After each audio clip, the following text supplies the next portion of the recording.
to 25 per day, 25 pesos per day per child, which be implemented on July 2026 to December 2026.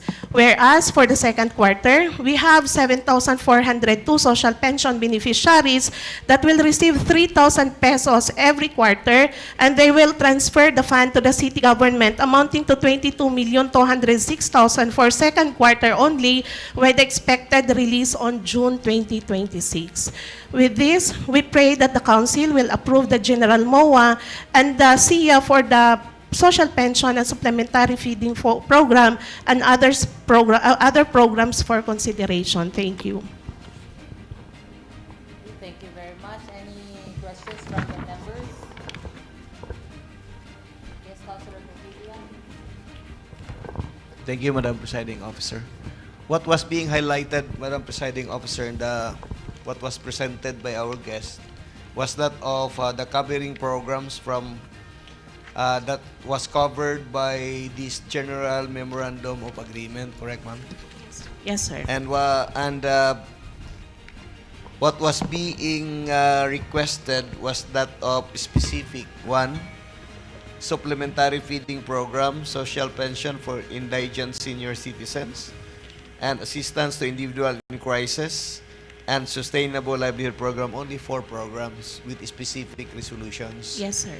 And may we know if you are still intending to push for the approval of the General Memorandum of Agreement while there's under the addendum to the MOA nga naan na sila dito ang program, i-follow MOA nga naan na sila dito ang program, i-follow na lang nila ang specific implementation agreement if ever na, sir. So meaning to say that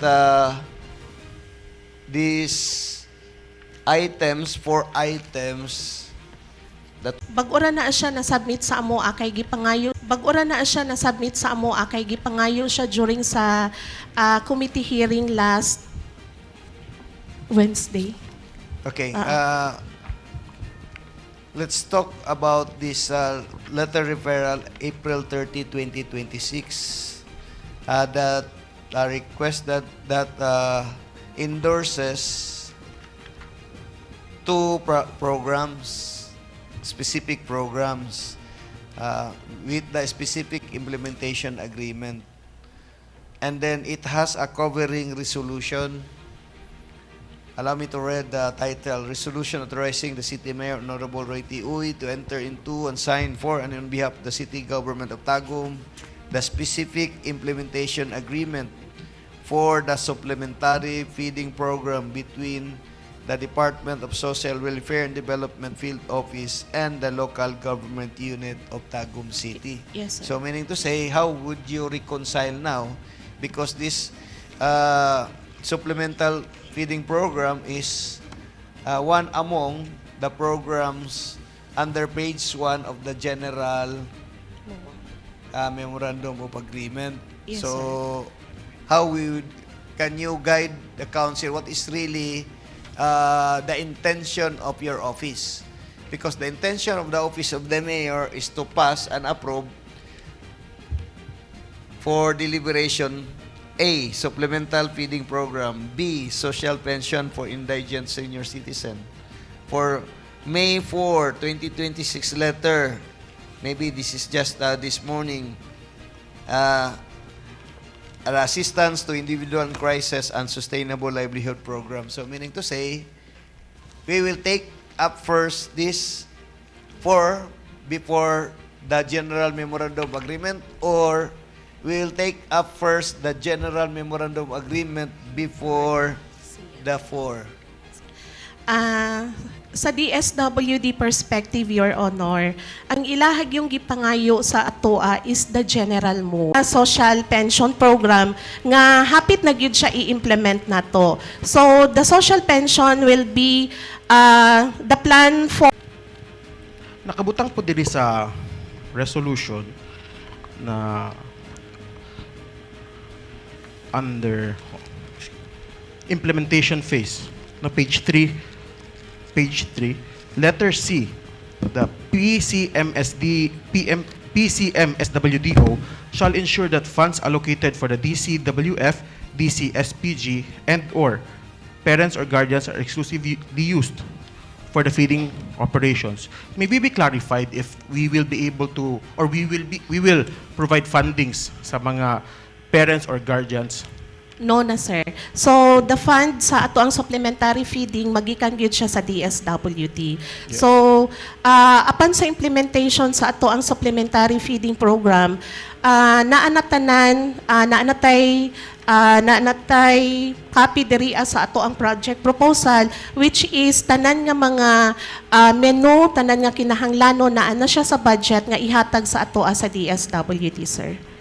So, dili applicable ni na ay parents or guardians sa implementation If phase. ever man nga naa sila'y ihatag ginagmay nga katungkulang gani, ilabi na karon, sir, nga murag ning taas ang mga prizes nato. So mga ginagmay lang siya nga idugang lang nato sa pag-implement sa social pension.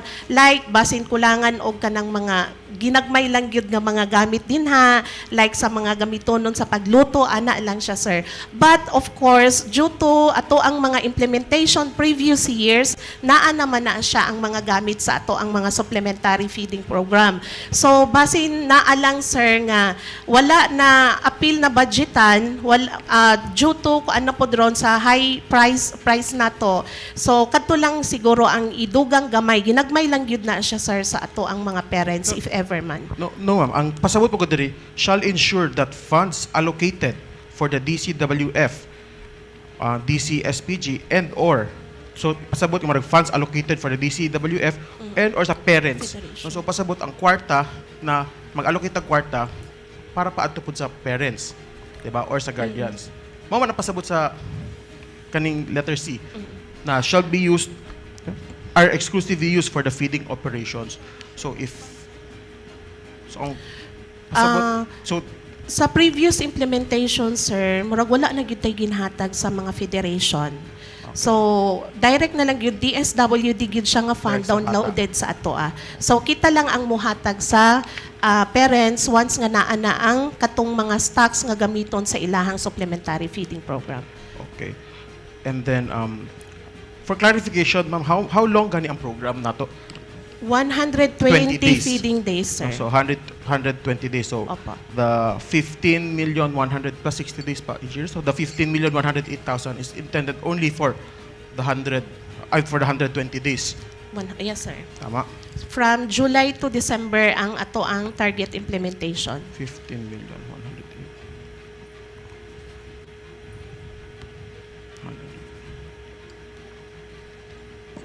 Okay.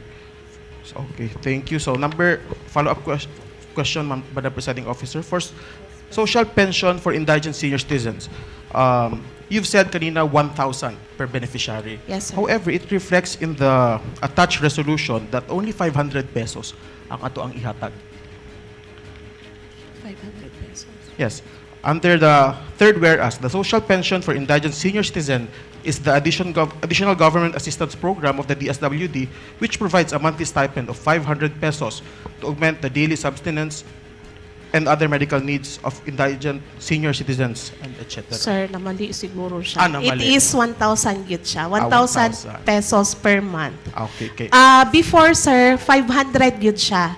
500 pesos, but karon 1,000 pesos na siya. Okay, so increase na nato. Yes po. To 1,000. So for 3 months naman tama? Yes, sir. 3 months siya. Every quarter ato ang release, sir. Every quarter. So as of now, how many ang target beneficiaries na to? We have 7,402 for second quarter only. Possible nga madugangan siya by third quarter and fourth quarter. Possible pod nga makuhaan siya. Magdepende siya sa DSWD, sir. Depende sa... Opo. Kay naamanggoy usahay nga, for example, naatay mga deceased nga social pensioner, delisted mangyud na siya. So, or mga mga nahibalaan nga mga SSS pensioner or nag-receive sila og mga pensions coming from different agencies. So now, if matanggal sila, sir, dili siya buot pasabot sa bag-o nga guidelines ni DSWD ron with the PSA katong sa ato ang sa CBMS result nga once nga matanggalan ta og mga beneficiaries ibalik gihapon siya sa atoa. So lahi na ang policy karon sa DSWD po for the social pension program implementation. Okay, thank you.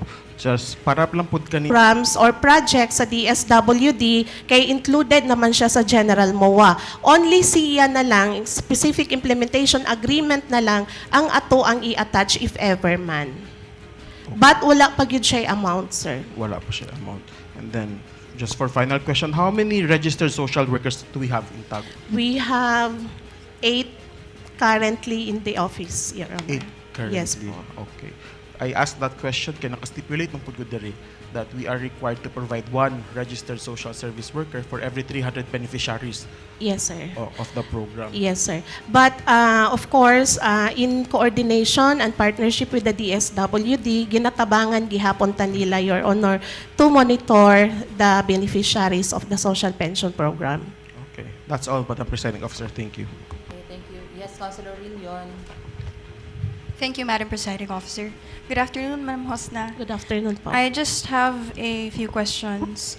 Kay medyo curious lang ko sa part sa kining SIA sa supplementary feeding program or the SFP. As you have mentioned in your introductory speech, you said that the SFP has already been implemented in the LGU, pero walay funding sa previous years and karon lang ma-download ang fund. So what happened? Nganong karon lang siya ma-download and what has the did the LGU spend a budget para aning SFP or unsa ba? Your Honor, implemented siya sa LGU, but ang DSWD ang nag-implement. So wala lang nila gi-download sa atoa. So sila ang nag-procure. So once nga i-procure na ang items, once nga delivery, diri na nila i-deliver sa atoa. So implemented yun siya within the previous years, Your Honor. Thank you. Okay, so some more questions? There being none, back to Councilor Lee Salazar.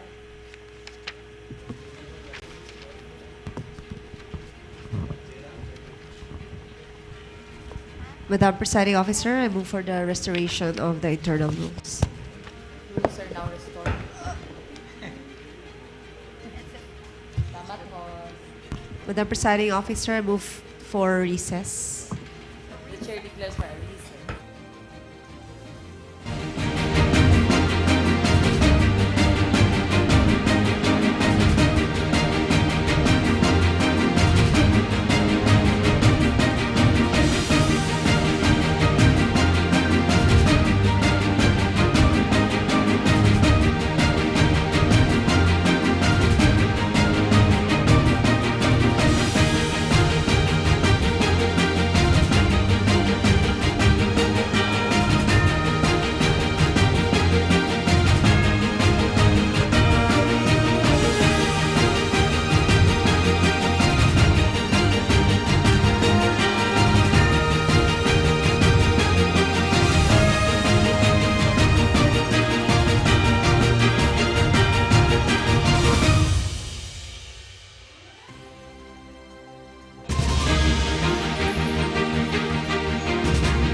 Madam Presiding Officer, I will now sponsor the approval of draft resolution number 677, series of 2026, a resolution authorizing the City Mayor Honorable Ray T. Uy to enter into and sign for and in behalf of the City Government of Tagum the General Memorandum of Agreement with the Department of Social Welfare and Development Field Office 11 relative to the implementation of poverty reduction and social protection programs, and the sponsorship for the approval of the 4 specific implementation agreements as discussed will be made hereafter.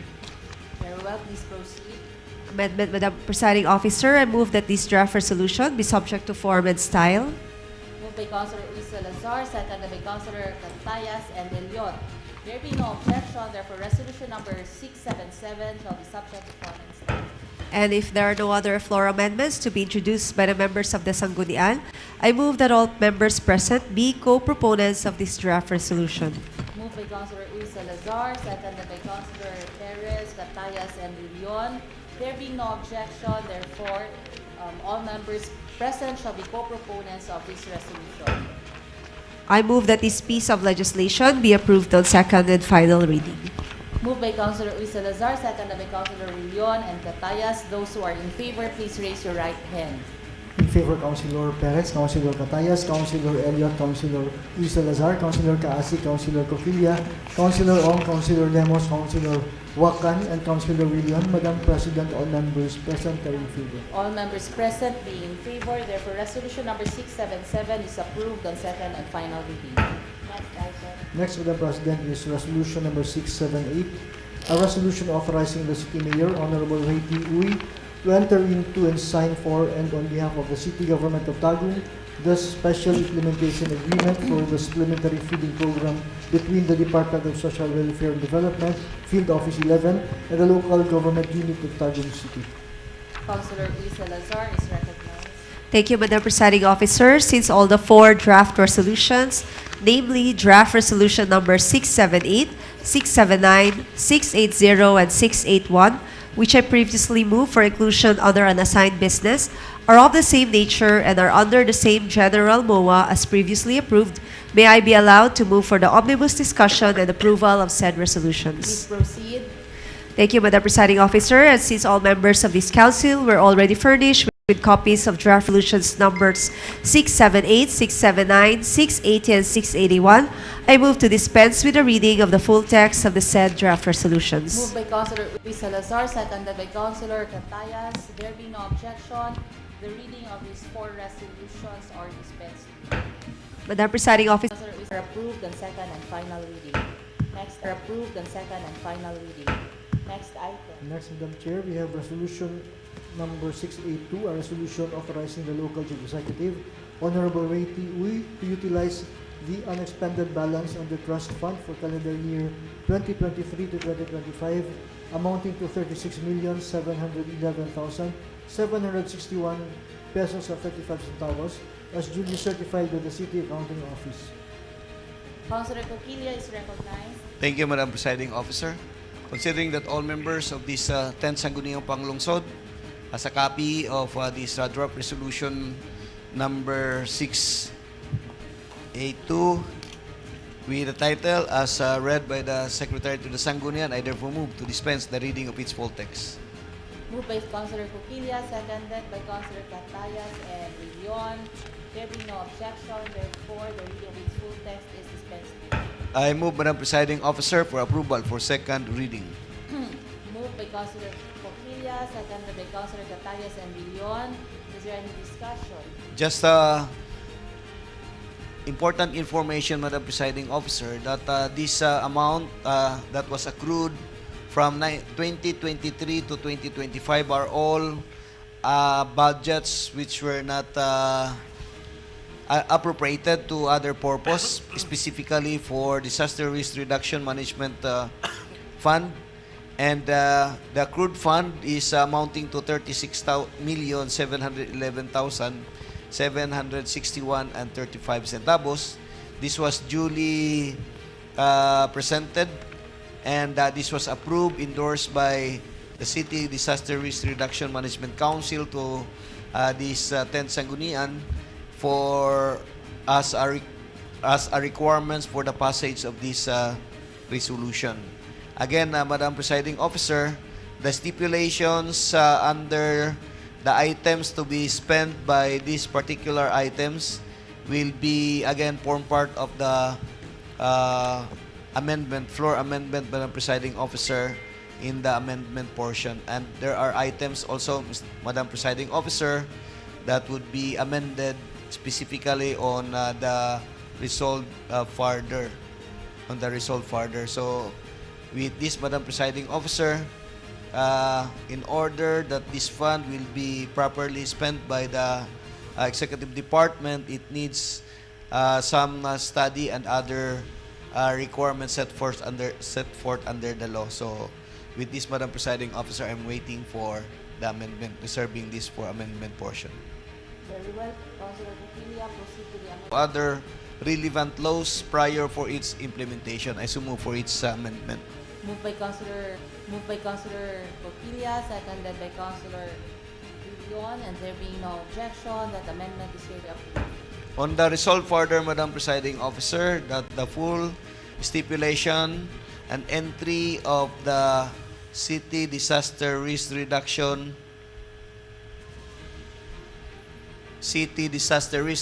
and Management Fund Investment Plan be inscribed after the resolve further. Allow me to read the resolve furthermore. Resolve furthermore that projects enumerated in the attachment hereto shall be form part of this resolution, to wit, all the stipulations of the city.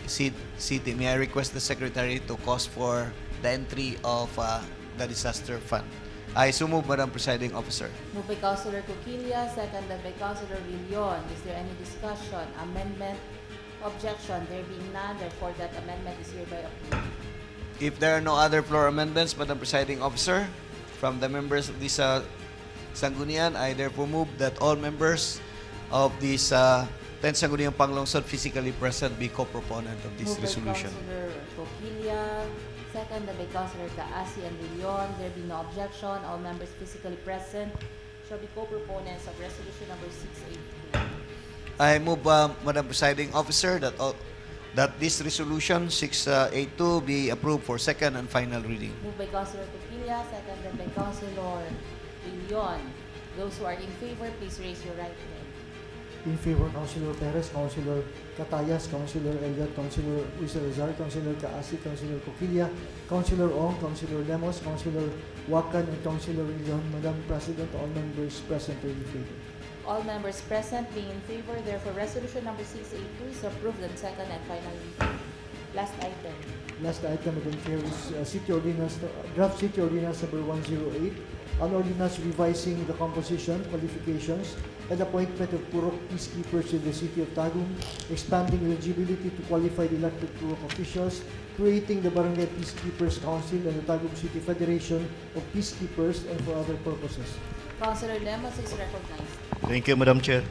Since all members of this body were already furnished with this refined copy of City Ordinance number 108 series of 2026, I move to dispense the reading of the whole text of this ordinance. I so move, Madam Chair. Moved by Councilor Lemos, seconded by Councilors Catayas, Rillion, Kaasi, and Elliot. There being no objection, the reading of his full text is dispensed with. I move for the approval of this ordinance in second reading. I so Moved by Councilor Lemos, seconded by Councilor Rillion. Any discussion? Thank you, Madam Chair. This is this peacekeepers ordinance is more enhanced and strengthened and the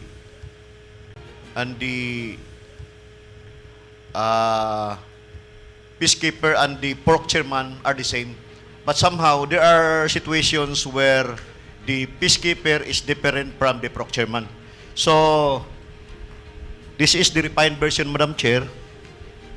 Letter A, assist of section 6, letter A of section 6. assist the respective barangay and the city in the implementation of its peace and order programs, plans, and other activities in their purok relating to security and safety of its inhabitants. This is a more definite definition of the functions and responsibilities of the chairman, Madam Chair. Other than that, Madam Chair, Ayaw na ipagtana sa attorney. Ayaw na ipagtana sa attorney ni Masaya. No, ma'am. Thank you, Madam Chair. Isa lang contribution from the proponent, the veteran legislator. And from Section 5, Madam Chair, and the Section 8, Section 7, sa Section 5 kasi nakalagay, peacekeeper must be an elected purok officials. So, a little bit confusing lang. Kasi Section 7, priority in the appointment as peacekeeper is the chairperson. So, if mapasar ni, will give authority sa local chief executive to appoint. So, unsa kay tan-awan ni nga nakabutam gud, its purok shall be the priority in the appointment as peacekeeper. So, di pa man po na to matisigan lang trabaho kay first pa man nga revision. So, kung example, kay the appointing authority, appeal naman ang trust and confidence sa pag-appoint. Baka lang, kung dili niya ma-appoint, ang di siya ganahan ang appointing officer sa isa ka soon-to-be peacekeeper, nakalagay manggod ang kanang priority. May ano unsa pag-deal na tuwan ni or the kuan nga purok officials nga the purok chairperson shall be the priority i-appoint as peacekeeper. Thank you, Madam Chair. Okay, so let us ask the proponent.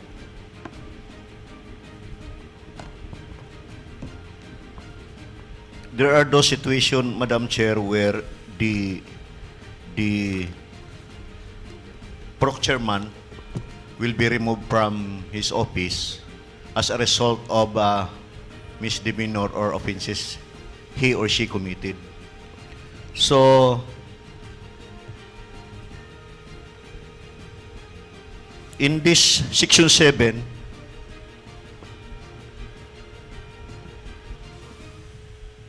the mayor should give priority in the appointment as peacekeeper of a certain purok chairman. Unless sadaan siya or daghan siya or di siya taga dinha, dili siya maka-implement sa mga programa sa peace and order, kinahanglan ko usay purok chairman that was changed to purok official. But the mayor has no option but to appoint the peacekeeper basaway sa ang purok chairman. Assuming nidaog siya pagka purok chairman, assuming na eleksyon sa purok chairman, daog siya, asya gi una. So, pwede na ang mayor nga mo exercise iyang discretionary power. But sa sinugdanan, siya gyud ang i-appoint. Mao ni siya ang mga tema or mao ni siya ang mga na-discuss na agreehan before. So I guess the good gentleman from representative of the IP has already got the point. Yes, follow-up question? Clarification. So, from the proponent, nga, pagpasara ni, apply good tanan priority nga ma-appoint. Tanan. Kaya wala pa man matisting eh. Wala pa man. Oh. So, kung i-invoke po sa mayor nga, dili ko mapili, kaya nakabutang man diri nga, sa elected official, pwede po kumupili dito, kaya ito mag-ibutang diri. So, mo nang na-confuse ko, kung ikuha ni mayor ba nga, di ko mo appoint anak, kining diri ko mo gamit sa kaning Section 5 nga ini elected purok officials ko pili. So, sakto ba si mayor ana nga di siya mopili, dili niya ikuha ng section 7 nga i-priority niya appoint. Pwede ra ba? Dili gyud. Sumala diri sa ato ang revised Atong explain ang section 5 ingon diri qualification. Qualification niya sa section 5 qualification ingon siya diri. A member of the Tagum City Peacekeepers Organization must be an elected purok official. So either way, purok chairman ka ba or purok kagawad. Mo ni ang giingon. So pwede ra mo pili si mayor dire. As provided under City Ordinance 727/2015, who shall be appointed by the city mayor and shall possess the following qualifications. Okay to. But Section 7 says here, priority in the appointment as peacekeeper. Yes. So if the terms and conditions, if the terms of the ordinance speaks for a specification, that specific word shall prevail over these terms which is coach in general. So coach in general term here is the purok official. But there is subsequent section here, section 7, which is term in specific. So under the law on statutory construction, the specific term must prevail over the terms coach in general. Purok chairperson nga na-report, mabitaw siguro siya nag-request ani, nga wala mo pangsyon, wala na nagpuyo diha. So apil na ba to sa disqualification? Wala na nagpuyo diha. So apil na ba to sa disqualification? No? Pero taas mo ang proseso kung i-disqualify siya. Original proposal is the mayor was given a wide latitude of discretion whom to appoint among this purok official. But there was consensus between the executive and legislative. The legislative requested the mayor that if possible, give the purok chairman should be given first priority, and the mayor agreed. So that's why we incorporated that specific section in section 7, that the chairman is given first priority in the appointment. So no more, Madam Chair, no more. Counter. Madam Chair, no, additional lang po no, nalibog po okay po kang Atty. Perez, Councilor Perez, siguro pag-implement ani, priority gud ang purok chairman. Pero naman ta diri sa section 13 nga suspension of removal sa peacekeeper, siguro yearly man ang ani nila appointment. So siguro diha na maobserbaran sulod sa katuig kung wala siya ni function. Kaya may go siya sa suspension of removal, itong disloyalty o sa iyang mga salaga na himo. So karon siguro dapat gingon nimo consider nga tanan nga chairman kaya may election sa chairman kay after pa man ang sa election sa barangay 90 days. So as of now, ang presently nga barangay purok chairman Maanyag kay nga pahayag. After approval of this ordinance and publication and posting requirement of maybe 15 days, this ordinance becomes effective. And beginning June of this year, last week of June, the peacekeeper can now receive their benefits, the 1 sack of rice, effective June, last week of June 2026. So all current and incumbent purok chairman who are also peacekeepers can receive the benefits imposed provided in this ordinance, Madam Chair. Thank you very much, Councilor Lemos. Thank you. I move that this piece of legislation be calendared for third and final reading on the next session of May 11, 2026. I so move, Madam Chair. Very well. But we have first to resolve, this will be for second reading only. Yeah. So, is there any objection? There being none, therefore, draft City Ordinance number 108, series of 2026 is approved on second reading. And there's a motion that this will be calendared. No need for the motion. Okay, so this will be calendared for third reading next session. Okay, so announcements. Any announcement? Yes, Dato Perez. Madam Chair, since during our question hour kanina, we invited the Davao Light to give fairness sa Nordico, kay daghan po'y katawhan nato diri sa Tagum, gusto po madungog ang side sa Nordico. Labi na kay sila po ang Nordico pa ta nagabayad.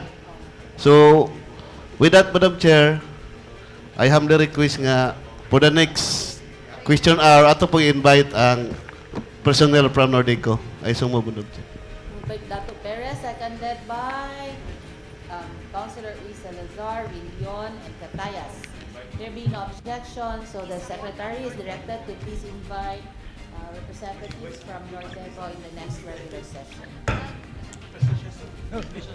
Announcements, there being none, if there is no objection from the floor, and since all matters have been taken up, discussed, and acted upon, the Chair will now adjourn the session.